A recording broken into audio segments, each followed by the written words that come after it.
सुरेश कुमार जी, सुजानपुर के विधायक सम्मानित कैप्टन रणजीत सिंह जी, कुटलैंड के विधायक Vivek Sharma ji, Shri Ramchand Pathania ji, chairman Kangra agriculture rural development bank, Shri Kuldeep Singh Pathania ji, ex chairman Kangra central cooperative bank, Shri Manjit Dogra ji, पूर्व विधायक, श्री सुभाष डटवालिया जी, हमारे यहां से कांग्रेस के प्रत्याशी हमारे भाई, श्री पुष्पिंदर वर्मा जी, हमीरपुर से कांग्रेस के विधायक, श्री नरेश ठाकुर जी, कोऑर्डिनेटर नशा निवारण बोर्ड, श्री विवेक जी, कांग्रेस नेता जो कि हमारे कांग्रेस के प्रत्याशी थे झुंझुनू से, श्री संजय शर्मा जी, ब्लॉक अध्यक्ष, राजेश बनियाल जी, हमारे श्री डैनी जसवाल जी, श्री विक्रम शर्मा जी, श्री अतुल कड़ोता जी, हमारे डॉक्टर मोहन जी ओबीसी के चेयरमैन, श्री रमेश डोगरा जी, राजीव राणा जी, सुमन भारती जी, कृष्ण चौधरी जी, कमल राव जी और हमारे युवा कांग्रेस के अध्यक्ष रूबल ठाकुर जी, जिनका कि आज जन्मदिन भी है। जन्मदिन की बहुत बहुत आपको शुभकामनाएं। कर्नल पीएस सत्री जी जो कि हमारे चेयरमैन एक्स सर्विसमैन सेल के, कमल पठानिया जी, पवन कालिया जी, मंच पर सम्मानित सभी अतिथिगण, हमारे पत्रकार बंधुओं, एडवोकेट भाई और हमारे सभी बुजुर्ग माताएं, बहनें, युवा साथियों, प्यारे बच्चों, बड़सर में शराफत हारी है और बेईमानी जीती है। ये बात मैं इसलिए कह रहा हूं, 2017 में हमीरपुर के जिला के लोगों ने एक गलती की थी। भावना में आके जब गलती कर दी जाए उसका नुकसान बहुत होता है। 2017 में आपने इस जिला से भारतीय जनता पार्टी के पूर्व मुख्यमंत्री श्री प्रेम कुमार धूमल जी को सुजानपुर की जनता ने चुनाव हरा दिया। 2017 में चुनाव हारने के बाद जबकि उनको मुख्यमंत्री घोषित किया हुआ था, हमीरपुर जिला में को काफी धक्का लगा और हमीरपुर में 2017 में चुनाव हारने के बाद एक भी मंत्रिमंडल भारतीय जनता पार्टी के लोगों ने नहीं बनाया। जो मुख्यमंत्री देता था उस जिला से एक भी मुख्यमंत्री नहीं बना। क्या कारण थे? और आपको मैं बताना चाहता हूं, आपके विकास की गति वहीं रुक गई। जिला हमीरपुर जो मुख्यमंत्री मंत्री देता था, एक भी मंत्री भारतीय जनता पार्टी के समय नहीं बना। फिर 5 साल आपका विकास रुका। 5 साल विकास रुकने के बाद हमारी सरकार को गिराने की कोशिश की गई। मैं कभी कल्पना में नहीं कर सकता था कि बड़सर विधानसभा क्षेत्र से जो कांग्रेस के प्रत्याशी है वो हमारी पार्टी को छोड़कर भारतीय जनता पार्टी में सम्मिलित हो जाएंगे। और उसके बाद जब हमारी सरकार संकट में थी, हमारी सरकार को विधायक चाहिए थे, उसको गिराने की कोशिश भी हमीरपुर के 2 विधायकों ने की। भगवान ने हमारा साथ दिया, प्रदेश के देवी देवताओं ने साथ दिया, हिमाचल की जनता ने साथ दिया, लेकिन बड़सर की जनता ने साथ नहीं दिया। बड़सर में बेईमानी जीत गई, शराफत हार गई। अब जब शराफत हार जाए और बेईमानी जीत जाए, आप कल्पना कीजिए कि एक 5 विधानसभा क्षेत्र का छोटा सा जिला, जहां आप एक बार फिर से मुख्यमंत्री को मजबूत ना करके यहां से फिर से भारतीय जनता पार्टी के विधायक चुनकर गए। ऐसे क्या कारण है? जब विधायक लोग पार्टी छोड़ सकते हैं तो जो भारतीय जनता पार्टी के कार्यकर्ता है उन्हें भी ये सोचना चाहिए कि अब कट्टरता का जमाना नहीं रहा कि हम इस पार्टी से उस पार्टी गए हैं। अब सिर्फ विकास का जमाना रहा है। अगर आपने विकास को गतिविधि देनी है, विकास में तेजी लानी है, तो आपको उस पार्टी के साथ चलना चाहिए जो मुख्यमंत्री देता है, उस जिला के साथ चलना चाहिए। वक्त गुजरा, ये जो मिनी सचिवालय आपका है, जब मैं मुख्यमंत्री 2022 में बना 11 दिसंबर को, मैंने हमीरपुर जिला के सभी स्कीमों की योजनाओं की एक बैठक बुलाई। इस मिनी सेक्रेटेरिएट का पत्थर चुनावों से सिर्फ 6-8 महीने पहले रखा गया और बजट भी 90 लाख रुपया रखा गया। मुख्यमंत्री बनने का फायदा देखिए, 16.5 करोड़ मैंने इस मिनी सचिवालय को बनाने के लिए दिए। और जब मिनी सेक्रेटेरिएट बनकर तैयार हुआ, मैं यहां उद्घाटन करने के लिए आना चाहता था। पता लगा कि यहां फर्नीचर ही नहीं है और ठेकेदार की पेमेंट नहीं हुई है। मैंने प्रोग्राम रखा था और मैंने 4.5 करोड़ रुपया फर्नीचर के लिए और इसके पूरा कंप्लीट करने के लिए दिया और कहा मैं तब आऊंगा जब इसमें पूरा फर्नीचर भी लग जाएगा। और इस क्षेत्र के युवाओं के लिए जो पढ़ाई करके कंपटीशन देना चाहते हैं, उनके लिए एक लाइब्रेरी भी इस मिनी सचिवालय में बनाई गई है। और मैंने डिप्टी कमिश्नर साहब को बोला कि यहां ऑनलाइन और जो बुक्स है वो उपलब्ध करवा दी जाए। 15 साल पहले हमीरपुर बस स्टैंड का शिलान्यास किया गया था। हर बार भारतीय जनता पार्टी के संसद को 20 साल से आप यहां से चुनकर भेजते, हर बार हमीरपुर से आपने भारतीय जनता पार्टी के विधायक को चुनकर भेजा। वहां भी शराफत हारी, वहां भी बेईमानी जीती। पढ़ा लिखा जिला होने के बाद क्या आप ये कल्पना नहीं कर सकते, ये आकलन नहीं कर सकते कि कौन ईमानदार है और कौन बेईमान है? ये आपको देखना है। उस बस स्टैंड के लिए हमने 93 करोड़ रुपया दिया। 110 करोड़ की लागत से हमीरपुर के बस स्टैंड का शिलान्यास हो रहा है।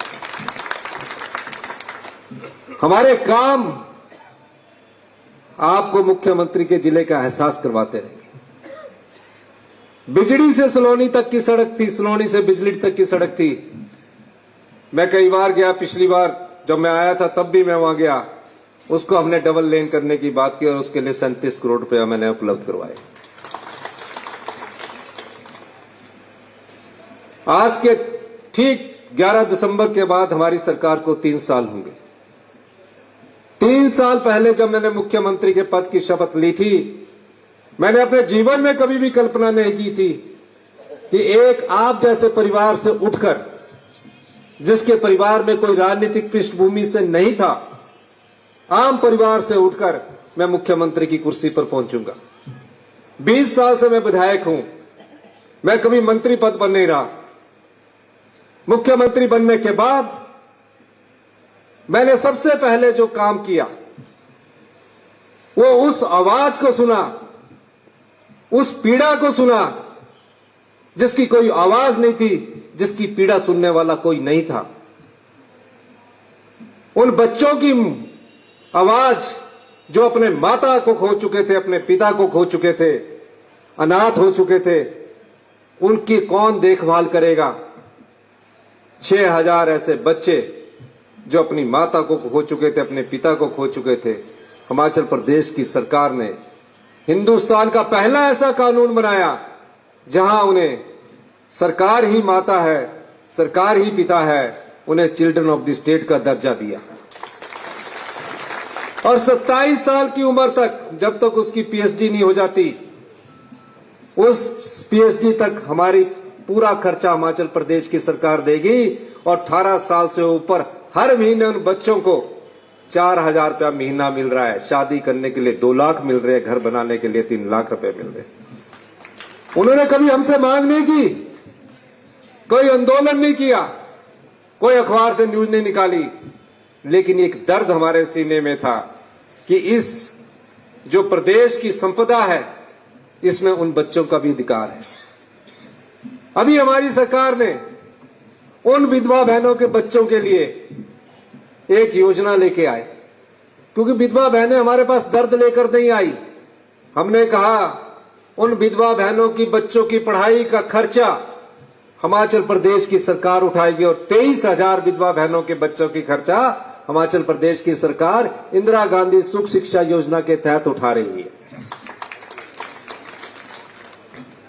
ये एक आम परिवार से निकले मुख्यमंत्री की सोच थी, जहां दर्द उसने देखा उन विधवा बहनों का, जहां अनाथ बच्चों का दर्द देखा। फिर हमने शिक्षा के स्तर को देखा। मैं खुद सरकारी स्कूल से पढ़ा हूं। शिक्षा के स्तर में इतनी निचले स्तर पर गिरावट आ चुकी थी कि गांव के स्कूलों में पढ़ने वाले, सरकारी स्कूलों में पढ़ने वाले आम परिवारों के बच्चों को हम धोखा दे रहे हैं। हम धोखा दे रहे हैं। क्वालिटी एजुकेशन में 2023 में जब मैंने शिक्षा की बैठक ली, मेरे साथी रोहित ठाकुर जी थे। हम 21वें स्थान में थे, यानी कि गुणात्मक शिक्षा में पूरे देश में 2021 से लेकर हम 21वें स्थान पर पहुंच गए। 5वीं का बच्चा सरकारी स्कूल में दूसरी की किताब नहीं पढ़ पाता था। हमारे माँ बाप बड़े तैयार होकर अपने बच्चों को सुबह सुबह स्कूल भेजते हैं, सोचते हैं कि हमारा बच्चा अच्छी शिक्षा ग्रहण करेगा और कहीं ना कहीं की सरकारी नौकरी करेगा। यह शिक्षा का स्तर भारतीय जनता पार्टी ने हमारे सरकारी स्कूलों का कर दिया। और चुनाव से ठीक 6 महीने पहले 600 स्कूल और खोल दिए गए। स्कूल खोलना कोई बड़ी बात नहीं है, नोटिफिकेशन करना कोई बड़ी बात नहीं है। मैं आज जो सुभाष डटवालिया जी ने स्कूल बोले, मैं सब बोल देता हूं, नोटिफिकेशन कर देता हूं। क्या उस नोटिफिकेशन से हम उन सरकारी स्कूलों में पढ़ने वाले बच्चों का भला कर रहे हैं? नहीं कर रहे हैं। 600 स्कूल खोल दिए और उन स्कूलों में टीचरों की भर्ती नहीं की गई। एक स्कूल से उठाकर दूसरी जगह दूसरा टीचर भेज दिया गया। उस स्कूल की पढ़ाई भी खराब हुई और दूसरे स्कूल की भी पढ़ाई खराब हुई। हमें फैसला करना था। हमने कहा हम सरकारी स्कूल में पढ़ने वाले आम परिवारों के बच्चों को धोखा नहीं दे सकते। परिणाम कुछ भी रहे, राजनीतिक परिणाम कुछ भी रहे, हमने उस स्कूलों को मजबूत करने की दिशा में बातचीत की।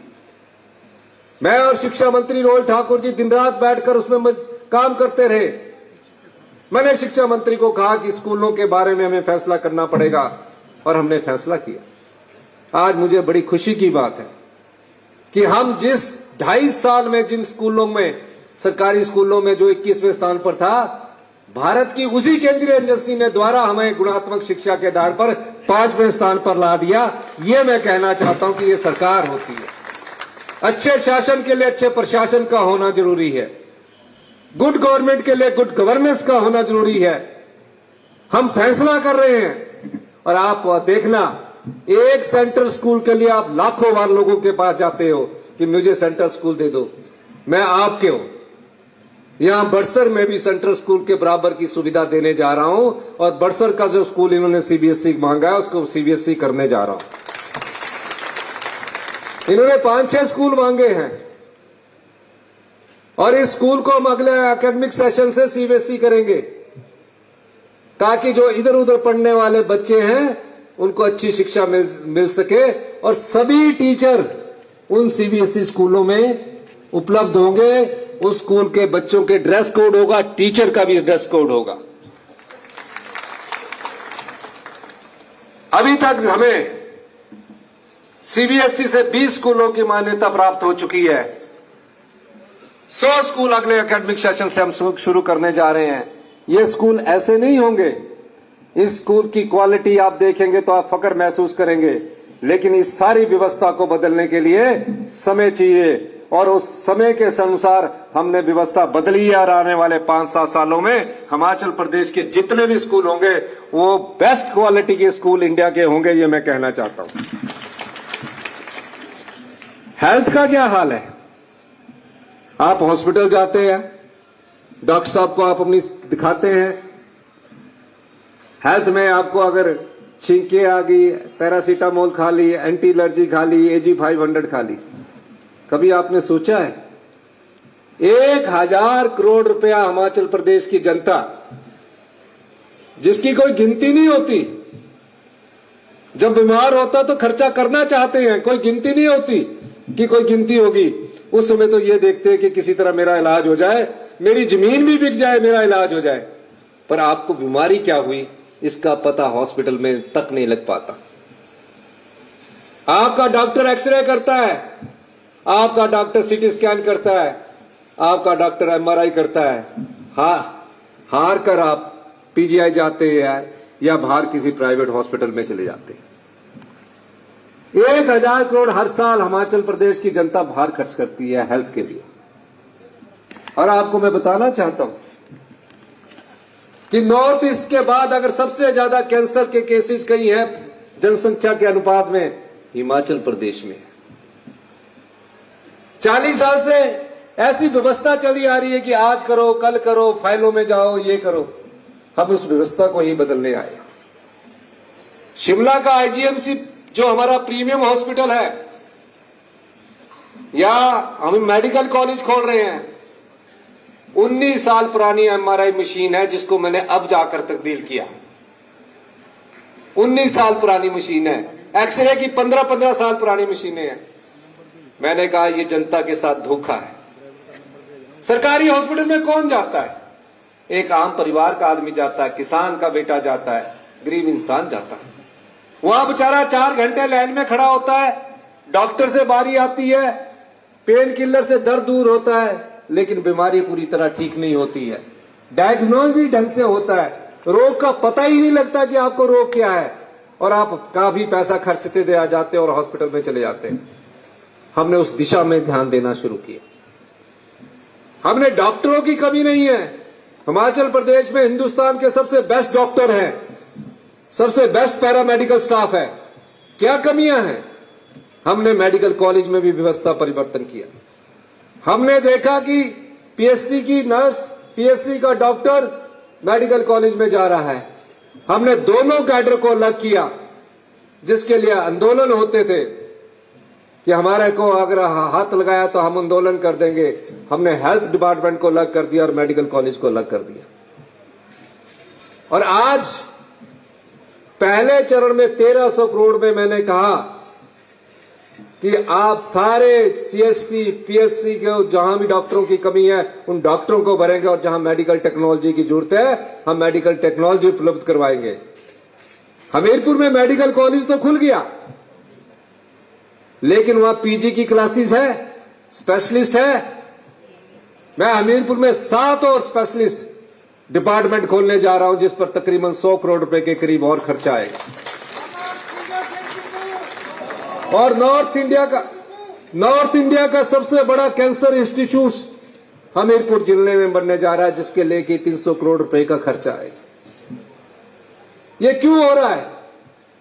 ताकि आपका पैसा बचाया जा सके। आपके पास यह बेस्ट मेडिकल टेक्नोलॉजी होगी, आपको यह पता लग जाएगा मुझे ये बीमारी है, मुझे ये इलाज करवाना है। आपको कहीं भी ना तो जलंधर जाना पड़ेगा, ना पीजीआई चंडीगढ़ जाना पड़ेगा। ये क्यों हो रहा है?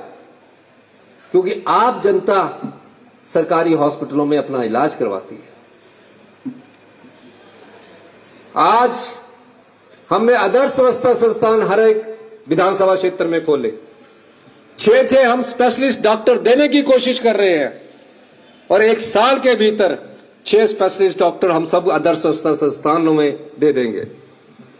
और जो बड़सर का हॉस्पिटल है, जिसको सुभाष डडवालिया जी ने कहा है कि मैं 100 बेड का इसको करना चाहता हूं, इसको हमने आदर्श अवस्था संस्थान तो डिक्लेयर किया ही है। मैं इसको 100 बेड डिक्लेयर करने की भी घोषणा करता हूं कि इसमें 100 बेड भी किए जाएंगे। ये मैं इसलिए कर रहा हूं कि डडवालिया जी की शराफत के कारण मैं दे रहा हूं, आप लोगों को दे रहा हूं। हॉस्पिटल में भी आप परिवर्तन देखेंगे। हम किसी को तंग करने के लिए नहीं आए हैं, हम आपकी सेवा के लिए आए हैं। मैं ये सोचूं कि मेरे यहां से तो, मेरे जिले के बड़सर विधानसभा क्षेत्र से तो शराफत हार गई, बेईमानी जीत गई, और मैं यहां काम नहीं करूं, ये मेरी नीयत नहीं है। मेरी नीति है कि पूरे प्रदेश का एक समान विकास हो। तीसरी सबसे बड़ी बात हम इस सरकार की, हमारी केंद्र बिंदु की है। जहां शिक्षा के क्षेत्र हमारा पहला केंद्र बिंदु है, मेडिकल हेल्थ हमारा दूसरा, स्वास्थ्य क्षेत्र दूसरा केंद्र बिंदु है, तीसरा ग्रामीण अर्थव्यवस्था हमारी केंद्र बिंदु है। मेरे पास डटवालिया जी आए, कहा कि बड़सर को नगर पंचायत का दर्जा दे दीजिए। मैंने कहा बिल्कुल देंगे, लेकिन आप चुनाव तो जीते नहीं, आपके मन में इतना दर्द क्यों है? कहता है कि नगर पंचायत बनने के बाद हमें यह फायदा होगा कि यहां विकास लगेगा और यहां पैसा आप यूडी के माध्यम से बहुत अधिक लगाएंगे। फिर मुझे कहा कि कोई टैक्स तो नहीं लगेगा। मैंने बोला बड़सर के नगर पंचायत पर कोई आने वाले समय में भी कोई टैक्स नहीं लगेगा, जो उसका है उसमें कोई टैक्स की बात नहीं।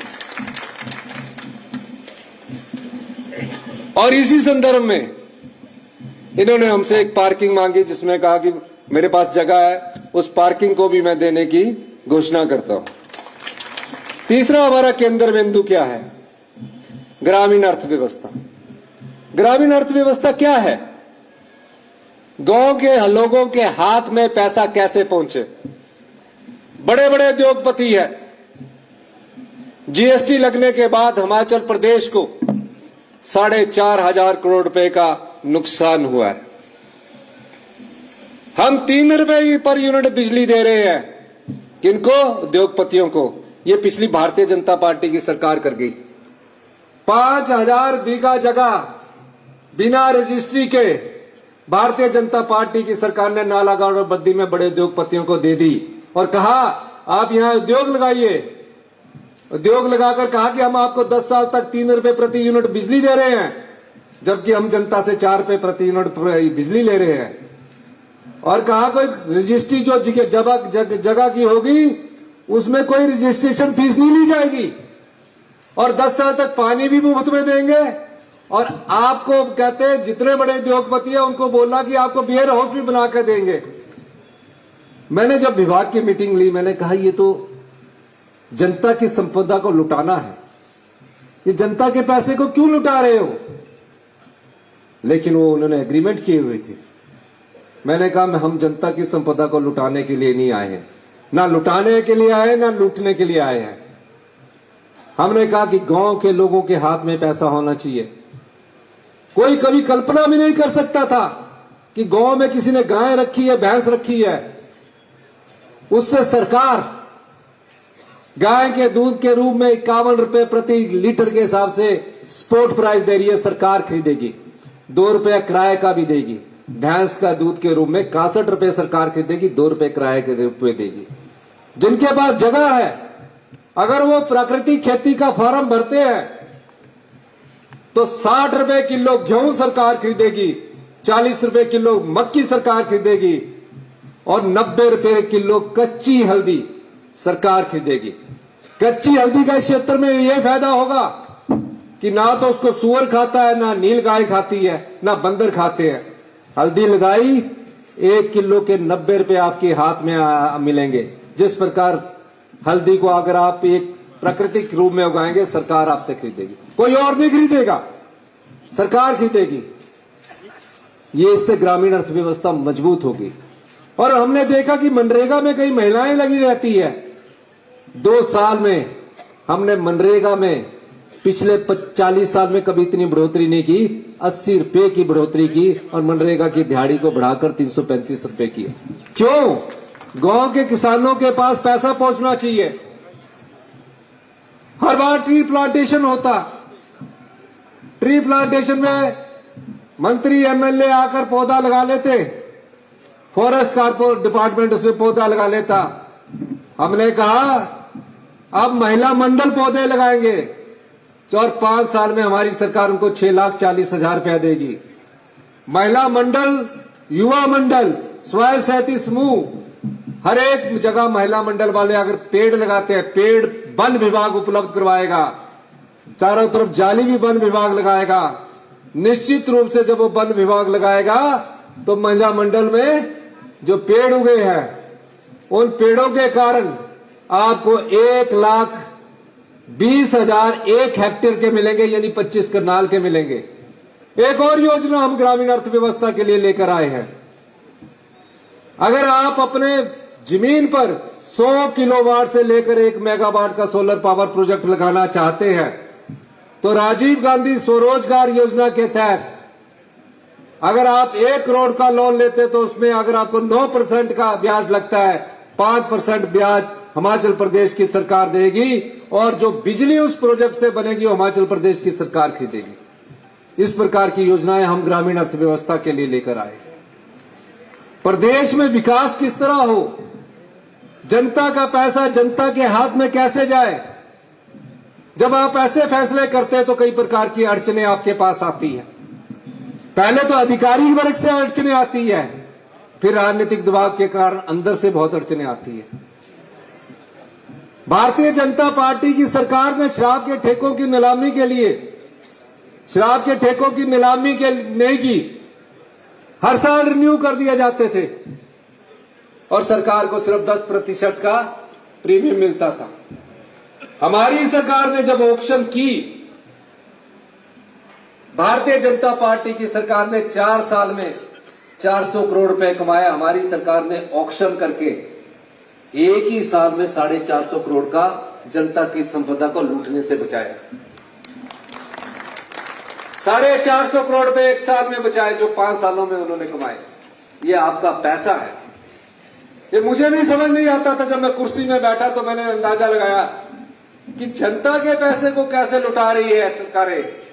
सरकारें आती है, सरकारें जाती है, मंत्री बनते हैं, मुख्यमंत्री बनते हैं, लेकिन जब मैंने कुर्सी पर बैठकर देखा कि आम व्यक्ति के अधिकार को कैसे लूटा जा रहा है, गरीब के अधिकार को कैसे लूटा जा रहा है, कुछ बड़े बड़े लोग उसका फायदा उठाते हैं। हमने उन चोर दरवाजों के रास्तों को बंद किया और उन चोर दरवाजों के रास्तों को बंद करके 3000 करोड़ रुपया जो आपका धन था लुटा दिया जाता था, उस चोर और भ्रष्टाचार के दरवाजे को हम लोगों ने बंद किया और अनाथ बच्चों के लिए, विधवा बहनों के लिए, दिव्यांगों के लिए, गांव के लोगों के लिए योजना लेकर आए। मुझे भारतीय जनता पार्टी की सरकार जब बनी, उन्हें 50,000 करोड़ रुपए का अधिक लाभ मिला। हमने सरकारी कर्मचारियों को ओपीएस दी। बीजेपी की सरकार ने, जो डबल इंजन की सरकार कहती थी, हमारे 1600 करोड़ 2% की एडिशनल बोरिंग बंद कर दी। प्रधानमंत्री जी ने 1500 करोड़ रुपए आपदा राहत के लिए घोषित किया। मैं भारतीय जनता पार्टी के सभी सांसदों से कहूंगा, 7 सांसद चुनकर भेजे हैं, 4 लोकसभा के, 3 राज्यसभा के, 1 सांसद चोर के ले गए हो। 7 सांसद चुनकर भेजे हैं, 28 विधायक भारतीय जनता पार्टी के हैं। देश के प्रधानमंत्री ने जब 1500 करोड़ रुपए देने की बात की, मैं उनसे अनुरोध करना चाहता हूं कि आप ये 1500 करोड़ रुपया प्रधानमंत्री जी से लेकर आइए।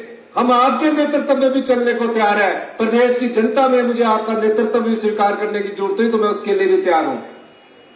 तकरीबन 2023-24 से हम आपदा सहन कर रहे हैं। पिछले वर्ष से ज्यादा इस वर्ष 2023 से ज्यादा इस बार भारी आपदा आई। आपदा प्रभावित परिवार सड़कों पर आ गए।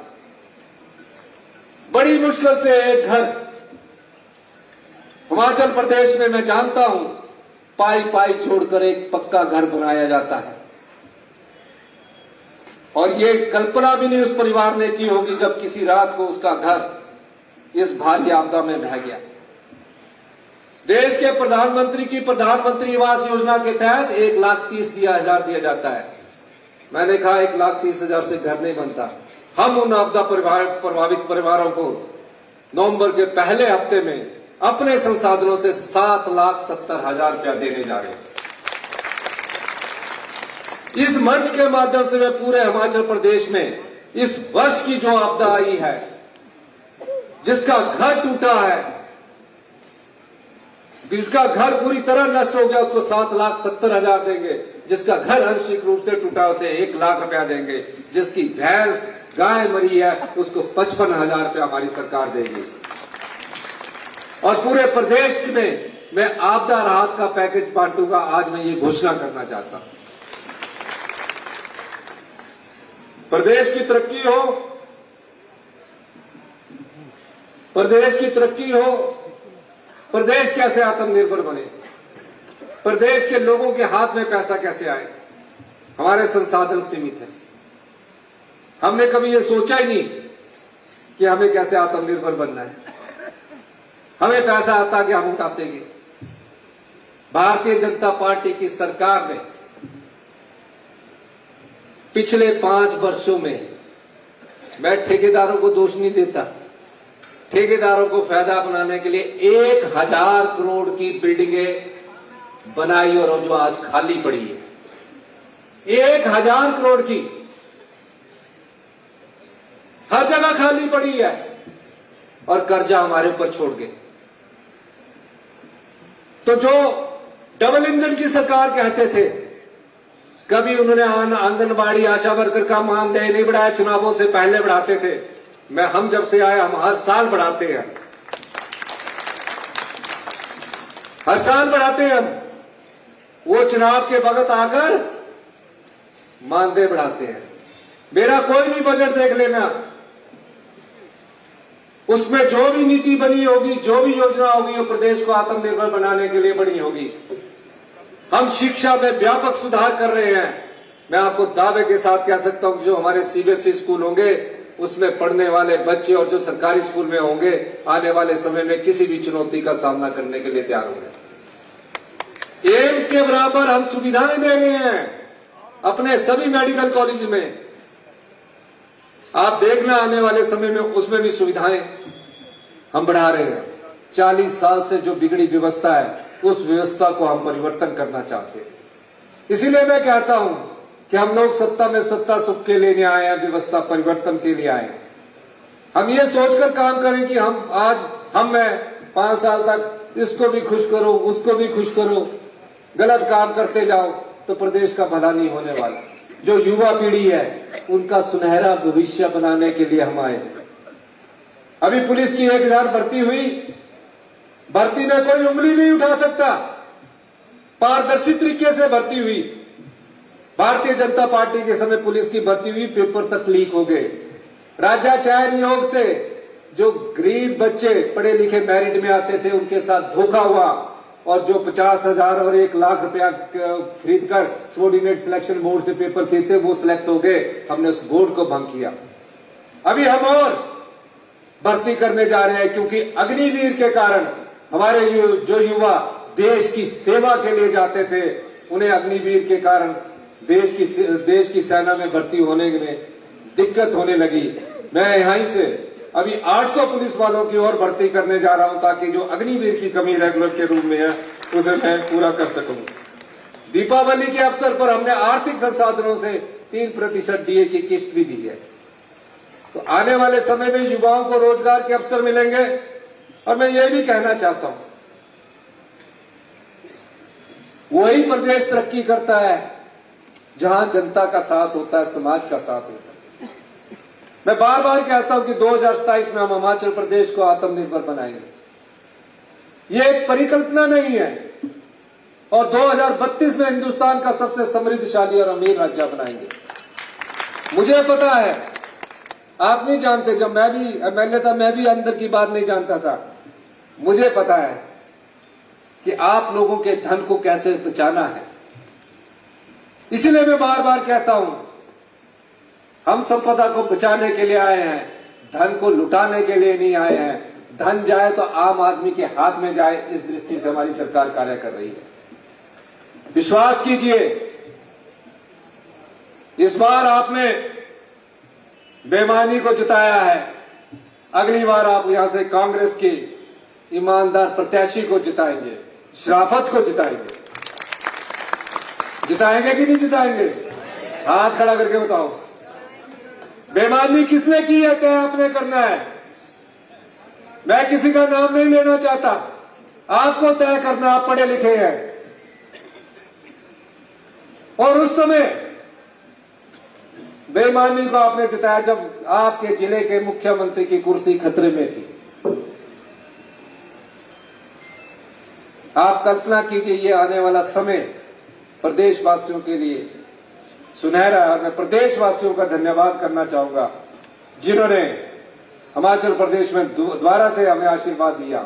और मैं आपको ये कहना चाहता हूं, हम फैसले करना चाहते हैं, आप साथ दीजिए। हमारे फैसले आमले की तरह शुरू में थोड़े कड़वे और खट्टे लगते हैं, आने वाले समय में मीठे लगने लगे हैं और ये मीठे लगने शुरू हो चुके हैं।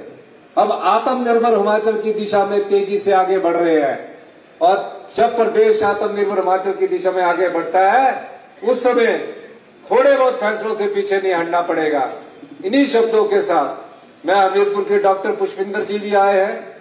हमीरपुर जिला को हमने म्यूनिसिपल कॉर्पोरेशन बनाया है, हमीरपुर जिला को, और वहां भी हम बड़े प्रोजेक्ट लाने जा रहे हैं। आप देखेंगे पूरे जिले की तस्वीर बदलेगी, पूरे जिला की सड़कों को हम डबल लेन करने जा रहे हैं, हर घर में हम पानी देने जा रहे हैं। बड़सर विधानसभा क्षेत्र में 150 करोड़ की योजना का काम 55% पूरा हो चुका है। कई सड़कों का निर्माण हम करने जा रहे हैं, सभी सड़कें अभी डबल लेन होगी। 65 करोड़ रुपया मैंने बाबा बालकनाथ मंदिर जी के लिए, बाबा जी के मंदिर के लिए स्वीकृत किया है और अभी जल्दी ही बिजड़ी में उसका मैं फाउंडेशन स्टोन रखने भी आऊंगा। अभी मैं भोटा में भी जो हमारा बस स्टैंड है उसका भी फाउंडेशन स्टोन अगले महीने रखने आ रहा हूं, मैं वहां भी आऊंगा। बड़सर मेरा घर है और आने वाले समय में बड़सर में अभी 96 करोड़ सड़कों का काम शुरू हो चुका है। बड़सर धनेटा सड़क 20 करोड़ की लागत से बनाई जा रही है। सलोनी द्योड़सीट सड़क 36 करोड़ की लागत से बनाई जा रही है। चकमोह रैली झज्जरी सड़क 11 करोड़ की लागत से बनाई जा रही है। बड़सर नेरी गुजरेड़ा सड़क 9.5 करोड़ की लागत से बनाई जा रही है। बड़सर से चंबो सड़क 7 करोड़ की लागत से बनाई जा रही है। बाल निहाल से संगिया दी ट्याला दी सड़क 10 करोड़ की लागत से बनाई जा रही है। 96 करोड़ रुपए की लागत की सड़कों का निर्माण यहाँ किया जा रहा है। ये इसलिए हो रहा है क्योंकि आपके जिले से मैं मुख्यमंत्री हूं। इसके अलावा पानी की और योजनाओं का भी कार्य शुरू किया जा रहा है। जो 10 करनाल जगह यहां से 500 मीटर दूर है वहां एक इंडोर स्टेडियम का भी निर्माण किया जाएगा ताकि हमारे युवाओं को इंडोर स्टेडियम और पार्किंग की सुविधा दी जाए। इसके लिए इस बजट में जो हमारा बजट आने वाला है उसमें पैसे उपलब्ध करवा दिए जाएंगे। इन्हीं शब्दों के साथ कुछ लाइट्स की बात की है, 3 लाइटें 9 लाइट की है, 3 लाइट की मैं देने की भी मैं घोषणा करता हूं क्योंकि अगले साल आपको दोबारा भी तो आना है। अगर दोबारा आएंगे तो हाँ, एक बिज्जड़ की पुलिस चौकी का बात की है, वो बिज्जड़ में जब मैं आऊंगा तभी उस दिन करूंगा, तो आप मुझे दोबारा नहीं बुलाना चाहते। और बड़सर के बस अड्डे का भी शिलान्यास करने के लिए मैं आऊंगा और बड़सर को भी नया बस अड्डे की सौगात हम आज के समय देने जा रहे हैं। बड़सर के बस अड्डा एक नया उपलब्ध कराया जाएगा। इन्हीं शब्दों के साथ मैं आपसे कहना चाहता हूं, हाँ, ये एक रूबल जी ने कहा कि गवर्नमेंट कॉलेज बड़सर में MA और MCOM की क्लासेस अगले 70 से इसको भी शुरू करने की मैं घोषणा करता हूं। मैं चाहता हूं कि हमीरपुर जिला जहां शिक्षा के क्षेत्र में अग्रणीय हो वह स्पोर्ट्स टूरिज्म के रूप में भी अग्रणीय हो, इस दिशा में भी हमारी सरकार कार्य कर रही है। आपने हमारी बात सुनी, आप लोगों का बहुत बहुत धन्यवाद। और मैं एक चीज और चाहता हूं कि आप लोग हमारे साथ खड़े होइए। हम आप लोगों की सरकार है, आम लोग की सरकार आई है, आपका दर्द हम बांटेंगे। इन्हीं शब्दों के साथ आपका बहुत बहुत धन्यवाद। जय हिंद, जय हिमाचल। सर आपने बहुत विस्तार से प्रदेश का विजन यहाँ रखा और जो